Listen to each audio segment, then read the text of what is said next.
¿Qué tal? ¿Cómo están amigos y amigas de esta comunidad? Como siempre, un gusto, como siempre, un placer que nos acompañen. Pues varios cambios en el caso concreto de Morena, con el anuncio de la salida a Andrés López Beltrán de lo que es la Secretaría de Operaciones para lanzarse a buscar una diputación por Tabasco a nivel federal rumbo al 2027, mientras que Maru Campos y Rubén Rocha son citados por la Fiscalía General de la República en calidad de testigos. Se mueve el barco rumbo al próximo año. ¿Cómo esperamos? ¿Cómo leemos estos casos? Querido Daniel Marmolejo, siempre un gusto saludarte y recibirte aquí en nuestra comunidad. ¿Cómo estás? Jesús, saludándote con mucho cariño después de la final de fútbol, que fue también cardíaca, con los Pumas, una hermosa sudadera, y muy contento de analizar contigo estos temas que verdaderamente trascienden el escenario político mexicano, Jesús. Totalmente, querido amigo. Y por ahí comenzaríamos, oye. Ujú. ¿Qué lectura le vas dando? ¿Los ves vinculados? ¿Ves que cada uno va por su lado? ¿En dónde encuentras el fondo en cada uno de ellos? Primeramente, Jesús, desde que Andrés Manuel López Obrador fue relevo del ingeniero Cuauhtémoc Cárdenas. Fueron prácticamente 30 años en el que la izquierda se mantenía en una lucha democrática muy profunda y muy difícil, con avances importantes, pero que no logró trascender, sino fue hasta el 2018.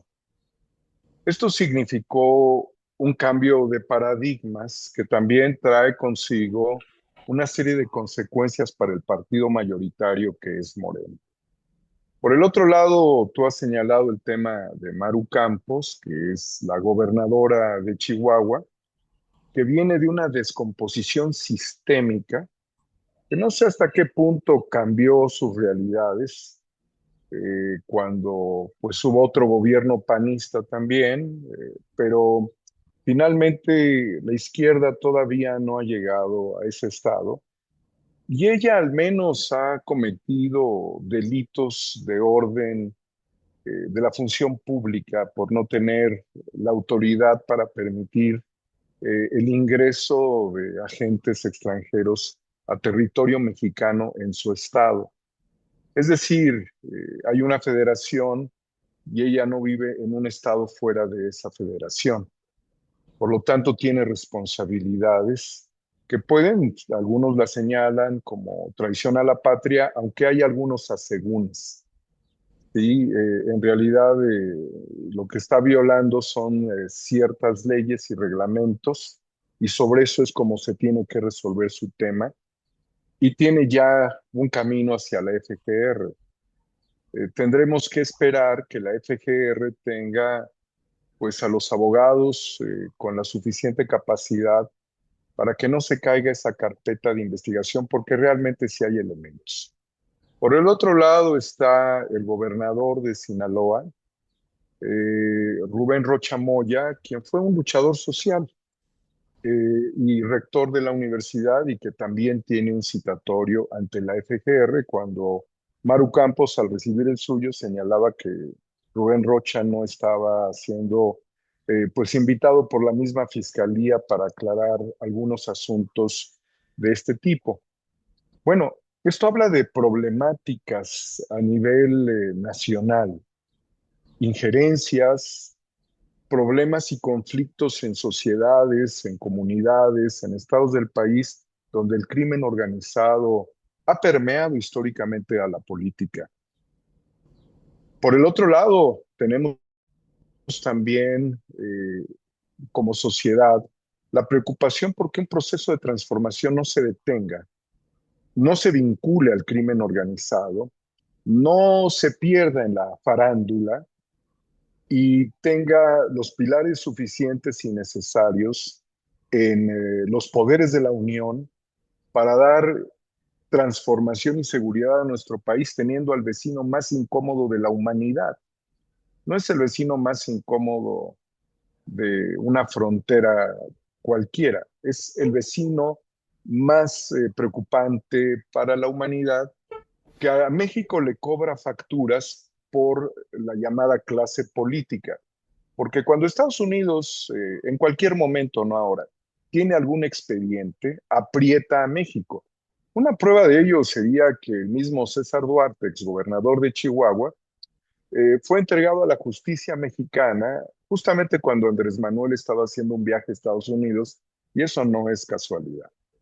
Entonces, la política nacional entre sus conflictos locales, narcoeconomías que vienen desde el PRI y que pues están totalmente arraigadas, fenómenos de crimen organizado que siguen degenerando en nuestro país y la necesidad de restablecer nuevas condiciones y nuevas perspectivas políticas de las cuales Andrés Manuel López Obrador abrió la puerta a través de la participación democrática en México, pero no es suficiente.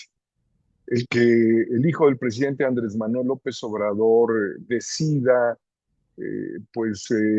participar en una contienda política por una diputación federal es importante, sobre todo porque de cara al 2030, que ya no se puede pensar como antes, que se tenía que ser muy formal para decir es que no son los tiempos electorales, compórtense, como solía hacerlo el PRI, y así se mantenía siempre hasta que llegara el dedazo.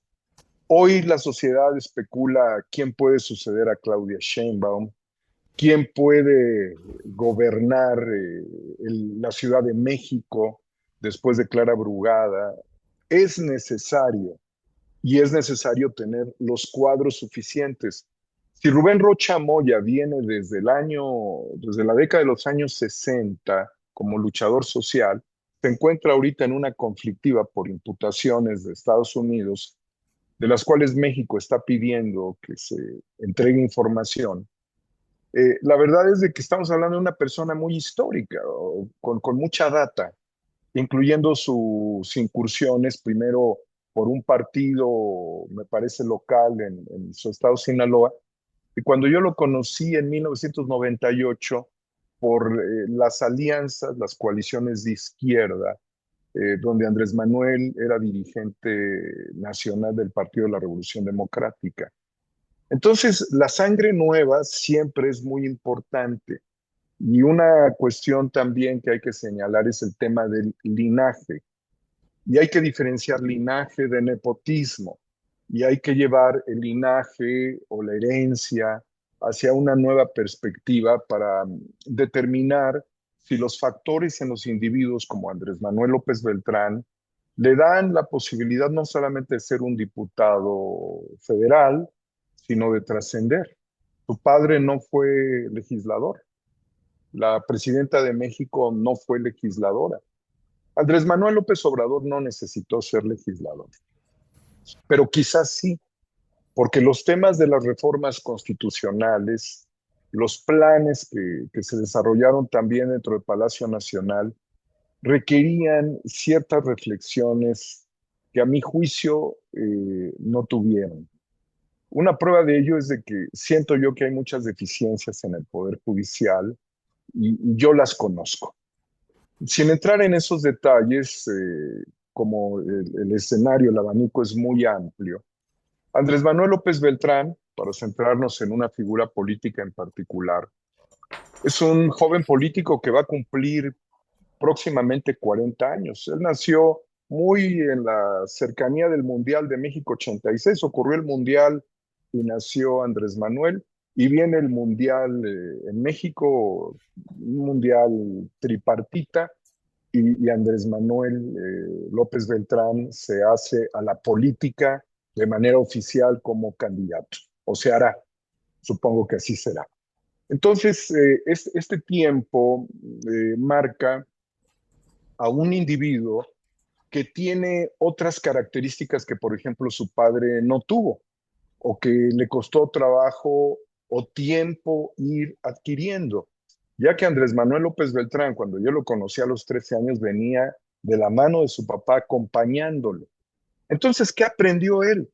Aprendió el interés social y la función de la política en la sociedad de manera determinante bajo el acuerdo de que la política no puede ser rehén de intereses económicos. Aprendió de él una visión cultural distinta a la visión original del sur de nuestro país, que es el estado de Tabasco, en la Ciudad de México, donde él ha practicado pues el ejercicio del conocimiento tanto en la parte formativa en la UNAM, porque él es licenciado en Ciencias Políticas por la Universidad Nacional Autónoma de México, como también lo que significa una gran urbe.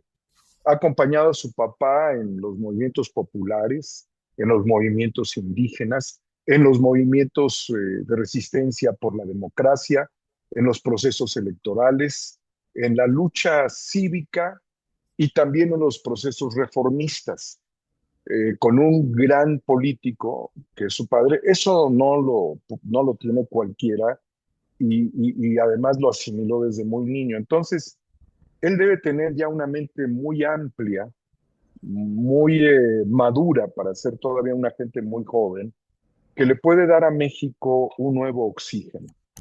Sobre las acusaciones y señalamientos pueriles que surgen en los medios del fuero, pues que yo sepa, él no tiene una carpeta de investigación. Ahora, que él no haya dejado de ser una figura importante y destacada, porque a mí me buscaron personas que pudiera decir importantes económicamente en nuestro país para ver si yo podía acercarlos con él.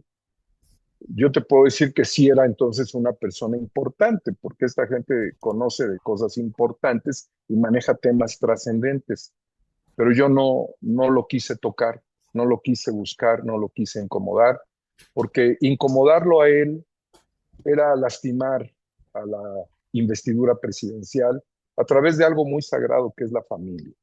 Entonces yo no me presto a esas cosas y no creo que fueran cosas malas en el caso, pero no estaban en mi lógica hacerlas. Pero significa que ha estado en el ojo del huracán. Entonces, dadas las experiencias de lo que México está viviendo en este momento, Andrés Manuel López Beltrán está llamado a ser una figura relevante, no solamente como tribunero, porque también yo quiero aplaudir a los tribuneros, pero de la tribuna no se reforma. La tribuna es el escenario retórico de la política. A través de a través de las reformas constitucionales, también para un joven que tiene que mediar en los tiempos actuales con algo que su papá no le preocupó mucho, que era la inteligencia artificial, los sistemas automáticos, el injerencismo tecnológico que se está realizando y la presión arancelaria, comercial y también hacia las remesas que México está padeciendo ya con Donald Trump. Así es que veremos, y lo digo con muy buen ánimo, de qué está hecho Andrés Manuel López Beltrán, que a mi juicio, desde que lo conocí, siendo un adolescente, era un adolescente correcto. Me quedo con esa figura, que después alguna vez coincidimos en la calle, él me reconoció, se refirió a mí de forma grandilocuente, le agradezco.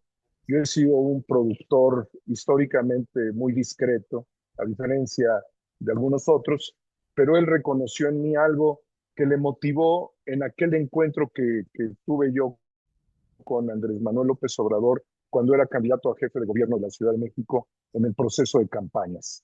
Algo le agradó de mi persona, de mi trabajo.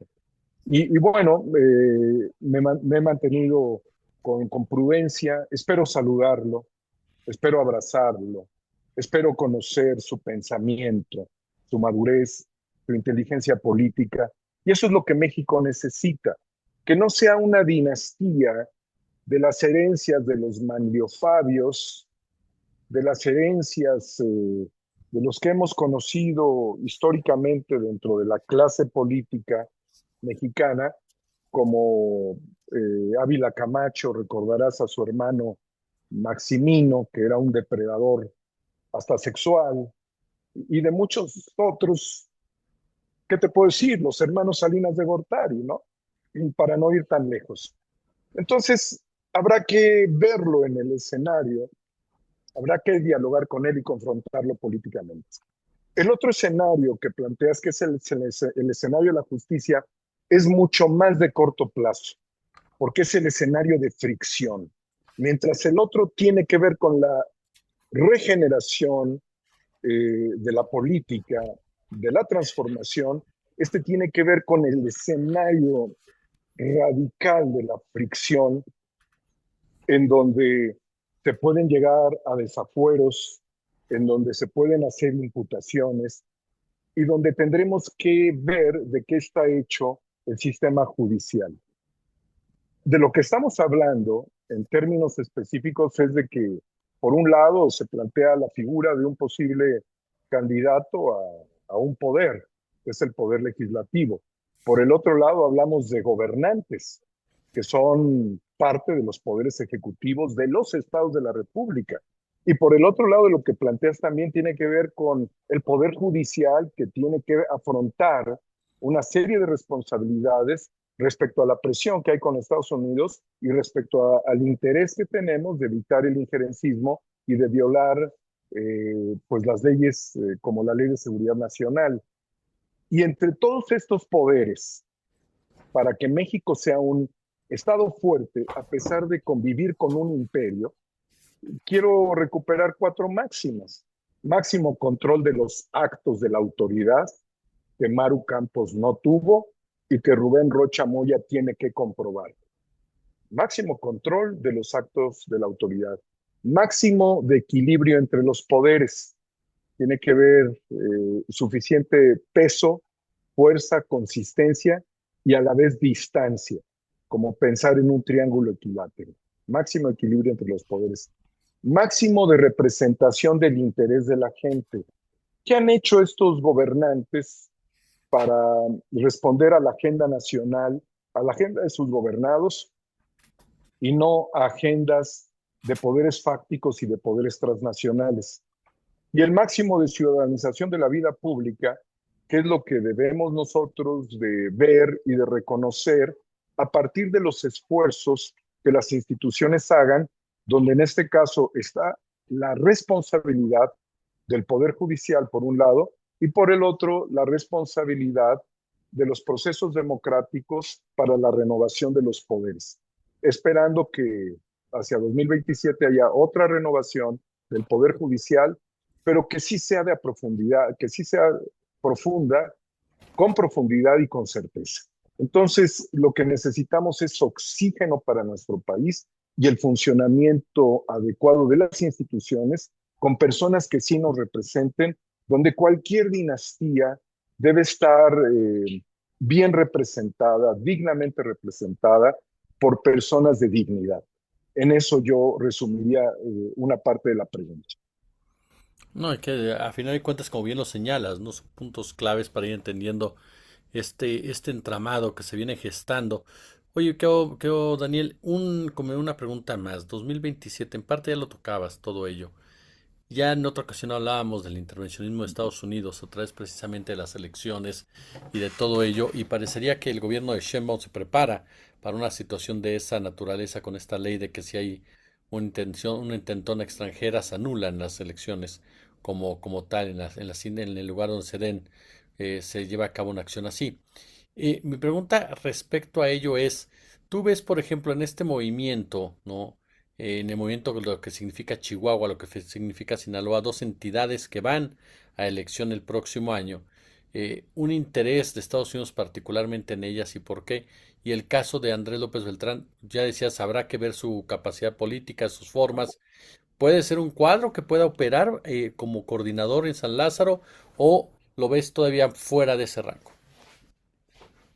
Primeramente sobre el enfoque del injerencismo de Estados Unidos, yo creo que Estados Unidos va a tratar de afectar varios estados de nuestra república y va a tratar de tener fieles gobernadores. Así va a ser, así ha sido. Cabeza de Vaca, por ejemplo, era un gobernador que a mi juicio estaba vinculado con la CIA y por eso Estados Unidos no lo ha entregado. Aunque fuese narcotraficante o lo que se le pudiera encontrar en cualquier investigación, sin hacer imputaciones desde mi posición, sino que tú tiene que ser la justicia. Cabeza de Vaca, el gobernador de Sinaloa, definitivamente es un sujeto tipo Litempo. Por eso tenía toda la soberbia y por eso está en Estados Unidos.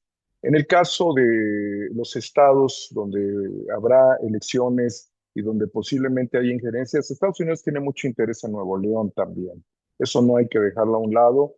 Y ahí hay flujos de capital que pueden ser eh, importantes para la UIF, importantes para la Fiscalía General de la República, que no se pueden distraer. Son flujos muy importantes que pueden significar rápidamente reportes de la Auditoría Superior de la Federación.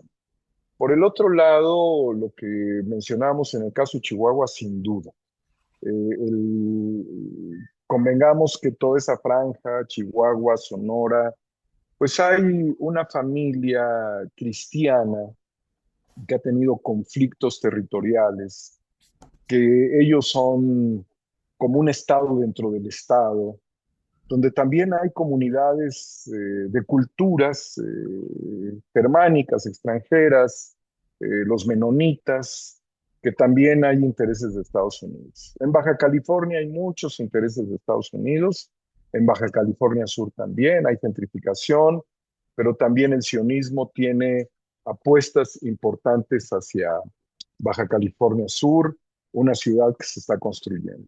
Aguascalientes yo creo que no lo van a soltar, por eso la visita de la gobernante pro Hernán Cortés, Díaz Ayuso, que vino a México, hizo eh, un momento de escala en Aguascalientes donde invitó a varios gobernadores. Esto tiene un simbolismo, es un simbolismo de aglutinamiento y es parte también de una visión que tendría afectaciones o que tiene afectaciones hacia la izquierda o contra la izquierda en España, contra el gobierno del presidente de España. Entonces, es un río revuelto también. Dicen que a río revuelto ganancia de pescadores, de tal suerte que quienes se pueden beneficiar del río revuelto puede ser Movimiento Ciudadano también. Y Movimiento Ciudadano tendríamos que leer algún libro de Ravelo, que es El amo de Jalisco, para entender cómo MC ha sido parte también de la descomposición social que ha vivido el estado de Jalisco. Entonces, entre lo que ha sucedido en Jalisco, indudablemente Estados Unidos tiene intereses también. Yo creo que estaríamos hablando de un lobby intervencionista político y económico, y seguramente corporativo. Entonces, tenemos que evitar el río revuelto porque quizás una apuesta secundaria de Estados Unidos pudiera ser por estos partidos engendros, como lo es Movimiento Ciudadano. No sé si lo he dicho aquí contigo, pero Movimiento Ciudadano se llamaba Convergencia. Alguna vez platicando con Luis Maldonado Venegas, quien era el presidente del Movimiento Ciudadano, lo invitamos a una comida cuando compañeros que habíamos formado a principios de la década del año 2000, una agrupación nacional que se denominó Movimiento Ciudadano Metropolitano. En esa comida yo le pregunté a Luis Maldonado, le digo, oye Luis, ¿por qué no pues empezamos a jugar con el verbo converger y vamos a hacer un ejercicio verbal, ¿no? Yo converjo, tú converges. Era tanta la burla de lo que converger nos llevaba, que él salió corriendo a buscar a Dante Delgado y le dijo, vamos a cambiarle el nombre a este partido y vamos a ponerle Movimiento Ciudadano.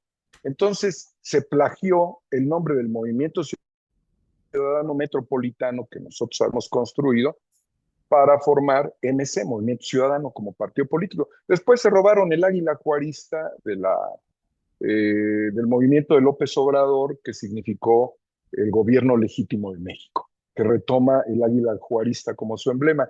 MC es eso, o sea, MC es una cancioncita hecha contagio, es una formulación de una alquimia de ingeniería social básica, mercadológica, sin trascendencia ideológica y sin una forma de comprender su funcionamiento en A, B o C o D o E lugares. Claro, Al grado de que estando yo en Veracruz, finalmente para la reflexión, me decían ciudadanos que me encontraban, no, es que estos DMC pues deben de estar coludidos con el crimen organizado. En Veracruz, de ahí es Dante Delgado. Mira, yo lo digo porque lo escuché de viva voz de la gente y porque también crecieron en Veracruz. Y no porque no, por no tener arraigo, no deban crecer. Lo puede ser lógico. Pero no significa una hierba buena para una tierra fértil, claro. ni significa una trascendencia de pensamiento para un país que necesita una consolidación también en los terrenos ideológicos. Mi querido Daniel Marmolejo, yo como siempre te agradezco muchísimo estos minutos, amigo. Jesús, abrazándote a la distancia y pues siempre interesados en reflexionar contigo. Espero no ser tortuoso. Fueron muchas reflexiones, pero espero que la gente pueda valorarlas. Totalmente, querido. Muchas gracias. Hasta pronto.